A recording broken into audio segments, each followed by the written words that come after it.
Hello everyone, welcome back to my new blog.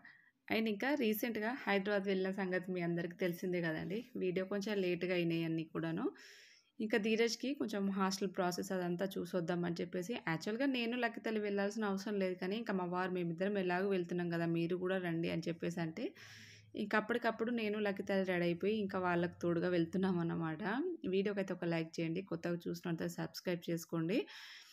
So చాలా వరకు ఈ వీడియోలో అయితే డీటెయిల్ అని ఎక్స్ప్లెయిన్ చేయడానికి ట్రై చేస్తా. సో కొంతవరకు లాస్ట్ మ్యాంగో అని చెప్పేసి మీతో షేర్ చేసుకుంటూ ఈ వీడియోలో. అండ్ మ్యాంగో అయితే లాస్ట్ ఇంకా కంప్లీట్ అయిపోయింది. మా చెట్టు మామిడికాయలు లక్కీ అని మొఖానికి వేసి కాలు పెట్టండి ఫ్రెండ్స్.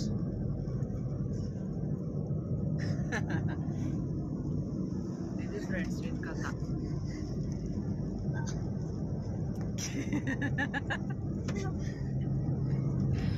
చూసారు కదా, ధీరజ్ బాబు జర్నీలో ఇలా వెళ్తూ ఉంటే ఎన్ని కథలు చేస్తూ ఉంటాడో. తీరా హాస్టల్కి అయితే వచ్చేసినాము. ఏ హాస్టల్ ఏంటి అనేది తర్వాత చెప్తాను, ఇప్పుడు ఏం రివీల్ చేయట్లేదు. ఒక హాస్టల్ చూసాము. ఫుడ్ ఫస్ట్ డే అన్నమాట మేము వెళ్ళింది. యావరేజ్గా ఉంది, అంతేం బాగాలేదు ఫుడ్ అయితే. అదే ధీరజ్ ఫేస్ ఎక్స్ప్రెషన్ చూసారు కదా, ఏం ఫుడ్ మమ్మీ ఇది, ఏదో క్యారెట్ ఇది సమ్ క్యాబేజీ ఫ్రై ఏదో అది పకోడీ ఒకటి బాగుంది, మిగతా అసలు ఫుడ్ ఏం మాత్రం బాగాలేదు. ఇంకా అలాగే ఎట్లనో అట్లా కొంచెం తినేసాము. ఇంకా లక్కీ ఆడు కార్లోనే ఉన్నాడు కాబట్టి లక్కీ తల్లికి అయితే నేను ఆల్రెడీ ఇంటి దగ్గర నుంచి బాక్స్ పెట్టుకునే వెళ్తాను. మ్యాక్సిమం ఎటు వెళ్ళినా కానీ కంపల్సరీగా బాక్స్ అయితే పెట్టుకుంటాము. ఎందుకంటే ఇంకా మేము ఇట్లా ఏదైనా సిచ్యువేషన్ అప్పుడు మేము తినేస్తాము. లక్కీ తల్లిని దించి తినిపించి ఎక్కడెక్కడో అదంతా ప్రాసెస్ ఉంటుందని నాకు ముందు తెలుసు కాబట్టి ముందు జాగ్రత్తగా చాలా వరకు అయితే 90% అయితే ఇలా బాక్స్ క్యారీ చేస్తూ ఉంటాను. లేదంటే పార్సల్ తీసుకొని తినిపిస్తూ ఉంటాం అన్నమాట. లక్కీ తల్లి కార్లో కూర్చొని నేను తినిపిస్తూ ఉన్నాను. సో ధీరజ్లో మా వారేమో ఇంకా ఫార్మాలిటీస్ అన్నీ కంప్లీట్ చేస్తున్నారనమాట. ఇక్కడ ఒకటి ఏంటంటే ధీరజ్ ఇష్టంతోనే హాస్టల్లో వేస్తున్నాము. ఇంకా అదర్వైజ్ ఏది లేదండి, మీ అందరికి తెలుసు కదా. ఇంకా అలాగా ఎందుకంటే పిల్లలకి స్టడీ మస్ట్ అండి. స్టడీ కామ్రేడ్లో అంత స్ట్రిక్ట్గా అంత పర్ఫెక్ట్గా లేదు కాబట్టి ఇంకా వాడి ఒపీనియన్ ఓకేనా బెటర్ నీకంటే వాడు లాస్ట్ ఇయరే వెళ్తా అన్నాడు. యాక్చువల్లీ లాస్ట్ ఇయరే వెళ్తా అన్నాడు, కానీ నాకే మనసు ఒప్పుకోలేదు. ఇంకా అందుకని కొంచెం ఇప్పుడు 8th క్లాస్ ధీరజు కొంచెం పెద్దవాడు అయిపోయాడు కాబట్టి పర్లేదు. ఎందుకంటే ఇలా వేయడానికి కూడా ఒక రీజన్ ఉంది. ఏంటంటే వాడికి సెల్ఫ్ డిఫెన్స్ అని పెరగాలి, ఎక్కువ మంచిగా పెరగాలి. నలుగురిలో కలిస్తే ఎలా ఉంటుంది, అసలు నలుగురితో కలిసిపోయి వాడు ఎలా మింగిల్ అవుతాడు, ఇవన్నీ చెప్పేసి ఈ 1 ఇయర్లో అన్నీ తెలుస్తాయి. స్టడీ కూడా ఏమైనా ఇంప్రూవ్ అయిందా అని చెప్పేసి ప్రతిదీ కూడా ఈ 1 ఇయర్లో. 1 ఇయర్ అంటే చూస్తుండగానే గడిచిపోతుంది, ఏముందండి 9 to 10 months అంతే కదా, చూస్తుండగానే అయిపోతుంది. ఇంకా అందుకని వాడి ఇష్టం కొద్దీ వాడు వెళ్తాను మమ్మీ, వాడికి సెల్ఫ్ కాన్ఫిడెన్స్ రావాలి, సెల్ఫ్ డిఫెన్స్ రావాలి ప్రతిదీ. ఇంకా ఎందుకంటే పిల్లలకి సిస్టమేటిక్గా వాళ్ళకి అన్నీ తెలిసి రావాలి అని చెప్పేసి ఇంకా అంతే. అంతకు మించింది పెద్దగా వాడు ఇంకా మనకేదో బరువైపోతున్నాడో అలాంటి ఏ పేరెంట్స్ కన్నా పిల్లలు ఎప్పుడూ బరువు కారు. కష్టమో నష్టమో అందరూ కలిసే ఉండాలనుకుంటారు, కానీ పిల్లల భవిష్యత్తు కోసం మనం ఒక స్టెప్పు ముందుకు వెళ్ళడం తప్పు లేదు కానీ నా ఒపీనియను. నాకు ఇప్పటికీ ఇష్టం లేదు. కాకపోతే ఎట్లంటే కొన్ని వాడి బిహేవియర్ ఏంటంటే ఆఫ్టర్ కరోనా బిఫోర్ కరోనా పిల్లల్లో చాలా చేంజెస్ అయితే ఉన్నాయి. ఎందుకంటే మ్యాక్సిమం ఇంకా హాస్టల్ అంటే ఆ లైఫ్ ఎలా ఉంటుందో నాకు తెలుసు. ఎందుకంటే నేను 12 years హాస్టల్లో ఉన్నాను కాబట్టి హాస్టల్ లైఫ్ ఎలా ఉంటుంది అని చెప్పేసి ఎలా ఫేస్ చేయాలి ప్రతి సంఘటన అని చెప్పేసి ప్రతిదీ నాకు తెలుసు. బట్ అందుకనే నేనేం ధీరజ్ని ఫస్ట్ క్లాస్లో వేయలేదు. నాకైతే మా అమ్మ వాళ్ళు ఫస్ట్ క్లాస్లోనే హాస్టల్లో వేశారు. ఫస్ట్ క్లాస్ నుంచి ఇంటర్ వరకు నేను మొత్తం హాస్టల్లే టోటల్లీ.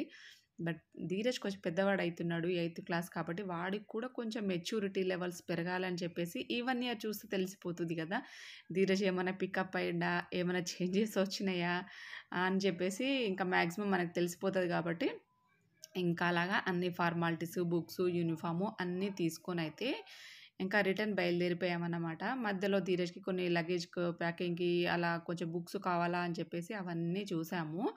సో అవన్నీ తీసుకొని నెక్స్ట్ అంతా ఫార్మాలిటీస్ అన్నీ కంప్లీట్ చేసుకొని ఒక 4-5 days అయినాక జాయిన్ అవుదామని చెప్పేసి అన్నీ కంప్లీట్ చేసుకొని అయితే వచ్చేసినాం అన్నమాట. అప్పుడే ఫస్ట్ డే కాబట్టి పిల్లలు ఎవరు రారు కదండి, ఎందుకు ఫస్ట్ వాడు అసలే లోన్లీగా ఫీల్ అవుతాడు కదా.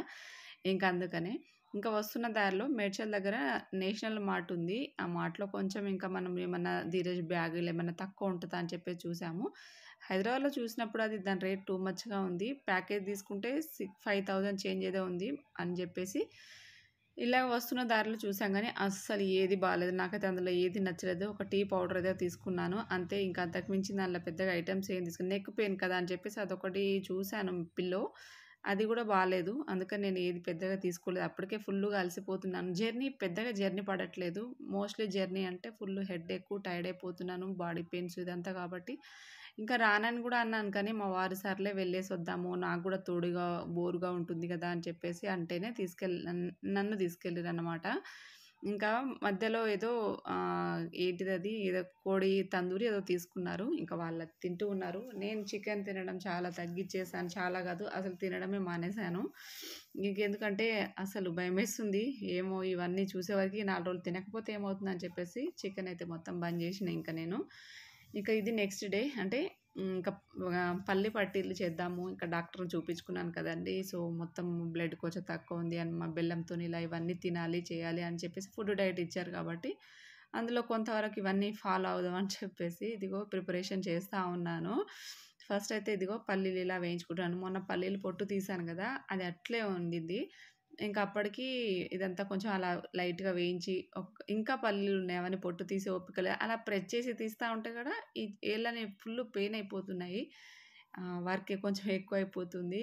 కొంచెం ఎందుకంటే పల్లీలు ఎప్పుడో చాలా రోజుల కింద చేశాను. ఈ మధ్య అసలు పల్లీలు ఇంట్లో ఏ స్నాక్స్ కూడా లేవు. చేయాలింకా. ధీరజ్ కూడా హాస్టల్‌కి పంపించే ముందు కొన్ని కొన్ని ఐటెమ్స్ ఏదైనా వాడికి నచ్చినయి చేస్తే వాడికి కూడా కొంచెం బోర్ కొట్టకుండా ఉంటుంది కదా అని చెప్పేసి చూడాలి. ధీరజ్ ఒక 1 మంత్ ఆడ సెట్ అయిన తర్వాత సో, చూడాలి ఇంక అప్పటికి ఓకే అనుకోవాలి. ఇంక అప్పటిదాకా నాకు ఉంటది. ఇంక వాడికి కూడా ఉంటదనుకోండి. సో, ఈవినింగ్ టైంలో కొంచెం అలా టీ తాగుతున్నాను. ఫుల్లు హెడేక్ చెప్పద్దిగా నా పరిస్థితి. నేనే అనుకుంటే కామెంట్ సెక్షన్‌లో చాలామంది సిస్టర్స్ అన్నమాట. అక్క నాకు 7 పాయింటే బ్లడ్ ఉంది. అక్క నాకు 9 పాయింటే ఉంది. 8 పాయింటే ఉందని చెప్పేస్తుంటే నాకు నిజంగా చాలా బాధ అనిపించింది. నేనే అనుకున్నాను హెల్త్ గురించి కేర్‌లెస్‌గా ఉంటానేమో అనుకున్నాను కానీ, నాకు మించిన కేర్‌లెస్ చేసేవాళ్ళు నా సిస్టర్స్ చాలామంది ఉన్నారని నాకు ఈ మధ్య అర్థమవుతుంది. ప్లీజ్ అండి కొంచెం హెల్త్ జాగ్రత్తగా చూసుకోండి. సో, చూస్తున్నాం కదా! ఈ రెగ్యులర్‌గా ఇన్సిడెంట్లు చాలా జరుగుతున్నాయి. ఈవెన్ ప్లేన్ క్రాష్ అవ్వడం కానీ, ఇవన్నీ ఇంకా చాలా చాలా ఉన్నాయి. నేను చెప్పనక్కర్లేదు. న్యూస్‌లలో మీరందరూ చూస్తూనే ఉన్నారనుకోండి. ఇంకా అందుకని హెల్త్ కొంచెం జాగ్రత్తగా చూసుకోండి ఇంకా. గట్టి ఉండపాకం ఇట్లా సౌండ్ రావాలి.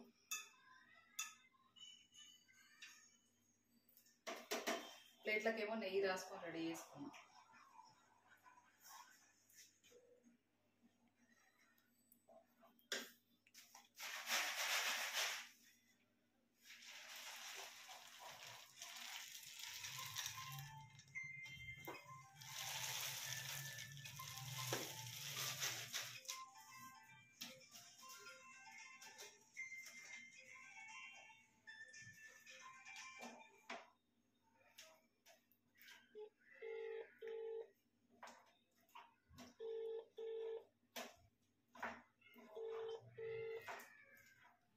అండ్ ఇంకా పర్సనల్‌గా ఫోన్ చేసి చాలామంది అంటున్నారు. అక్క ఇది తినండి, అది తినండి, ఈ జ్యూస్ తాగండి, అది తినండి అని చెప్పేసి థ్యాంక్ యూ సో మచ్ మీ లవ్ అండ్ సపోర్ట్ కేరింగ్‌కి.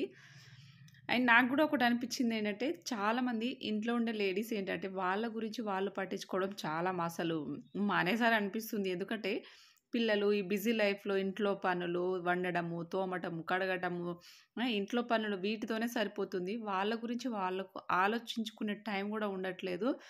నిజానికైతే సేమ్ ఇంకా యాజ్ ఇట్ ఈస్‌గా మీలాగే నేనన్నమాట.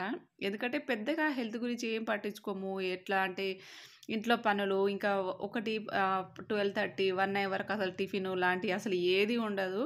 ఇంకా మార్నింగ్ లేసి ఇంత కొంచెం టీ తాగుతామా. సో, నా రొటీన్ చెప్తున్నాను. ఇంకా ఎర్లీ మార్నింగ్ లేవగానే ఫస్ట్ అయితే బ్రష్ చేసుకొని, ఇంకా దాని తర్వాత ఇంత కొంచెం టీ తాగేసి కాసేపు రిలాక్స్ అయ్యి, దాని తర్వాత ఇంట్లో పనులు, లక్కీకి స్నానం చేయించడం, నేను స్నానం చేయించడం, ఇంట్లో పనులు, గిన్నెలు తోమడము, వంట చేయడము, ఇదంతా వర్క్ అంతా కంప్లీట్ అయ్యే వరకి 12:30 అయితుంది. ఇంక అప్పటి వరకు నేనసలు ఫుడ్ కూడా ఏది తీసుకోననమాట. మేబీ నేను చేసేది అదే. నాలాగే చాలామంది లేడీస్ అలాగే చేస్తారు. ఎందుకంటే ఫస్ట్ తింటే కొంచెం లేజినెస్ పెరిగి ఇంట్లో పనులు ఏం చేయకుండా ఉంటాము అని చెప్పేసి అసలు ఫస్ట్ ఫుడ్‌ని చూడము. వర్క్ ఎంతవరకు వచ్చింది, అన్ని పనులయిపోయినాయి అని చెప్పేసి ఫస్ట్ ఆలోచిస్తాము. నిజమా కాదా? తప్పకుండా కామెంట్ చేయండి. ఎందుకంటే ఇంట్లో వాళ్ళందరి గురించి ఆలోచిస్తాం గానీ, మన గురించి మనం అస్సలు ఆలోచించుకోము. అక్కడే మనం పప్పులో కాలేసి ఆరోగ్య సమస్యలన్నీ తెచ్చుకునేదని జెప్పేసి, నేను మీ అందరికి ఒకటే చెప్తున్నాను. మీ హెల్త్ పైన గూడా కొంచెం జాగ్రత్తగా ఉండండి. సేమ్ ఇంకా నేను గూడా అదే ఫాలో అవుతాను. సో, కొంచెం కొంచెంగా ఇక ధీరజ్ బాబుని స్కూలుకి పంపించిన తర్వాత ఇంకా నా రొటీన్స్ అన్నీ ఇంకొంచెం జ్యూస్‌లో అదో ఇదో తీసుకోవాలి. ఎందుకంటే నాకు అస్సలు అత్యంత పెద్ద టాస్క్ ముందు ముందు రాబోతుంది. వాడు హాస్టల్‌కి వెళ్ళి మంచిగా సెట్ అయ్యి ఓకే మమ్మీ బానే ఉన్నాను అని చెప్పే వరకు నాకు కొంచెం టెన్షనే ఉంటుంది. సో, అలాగా చెప్తూ ఉంటేనే అసలు మాటలు రావట్లేదు నాకు. సో, ఎలా ఫేస్ చేశానో నాకసలు అర్థం గాకుండా ఉంది. చూద్దాం. వాడు మంచిగుంటే చాలు అంతే. ఇంకా అంతకు మించింది ఏది లేదు. పెద్ద టాస్క్ అయిపోతుంది నాకైతే వీడి గురించి. ఎందుకంటే అంత చెప్తుంటేనే ఫుల్‌గా ఎమోషనల్ అయిపోతున్నాను.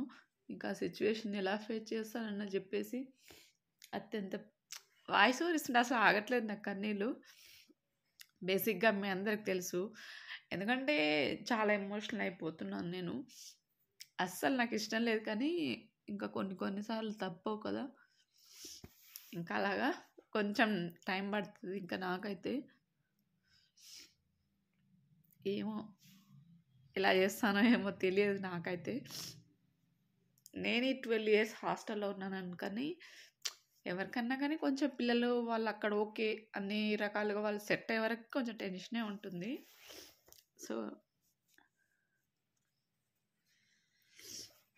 సో, అది ఎంత కంట్రోల్ చేసుకున్నా గానీ అసలు కంట్రోల్ అవ్వట్లేదు. నాకైతే ఇంకా అవే ఆలోచనలు వస్తున్నాయి ఇంకా. చూద్దాం.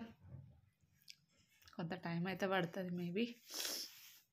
సో, ఏదైనా కానీ లైఫ్‌లో ఒక స్టెప్ ముందుకు వేయాలి తప్పదు. వాళ్ళ లైఫ్ వాళ్ళు బాగుంటేనే కదండీ మనం బావుంటామని చెప్పేసి అలాగా ఏమో ఇంకా ఆ రోజు ఇంకా ఆ డే వచ్చినప్పుడు ఎలా ఫేస్ చేస్తారో నాకు నిజంగా అర్థం కాకుండా ఉంది.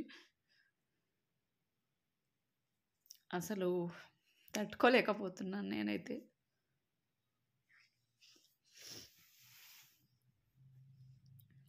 సో, ఇది మొత్తానికి ఇగ మాట్లాడుతుంటా ఉంటుంది. అంటే ఆ థాట్ వచ్చినప్పుడు ఆలోచిస్తే ఇక కంటిన్యూగా అదే అయిపోతుంది నాకైతే. సో, అది ఇంకేం మాట్లాడడానికి లేదు. సో, ఇక్కడొచ్చేసి ఇంకా చేసిన పల్లె పట్టీలు ఇద్దరికి పెడుతున్నాను. ధీరజ్ ఏమంటే నాకేం నచ్చలేదు మమ్మీ. షాప్‌లోయే బావుంటాయి అని చెప్పేసి అంటూ ఉన్నాడు.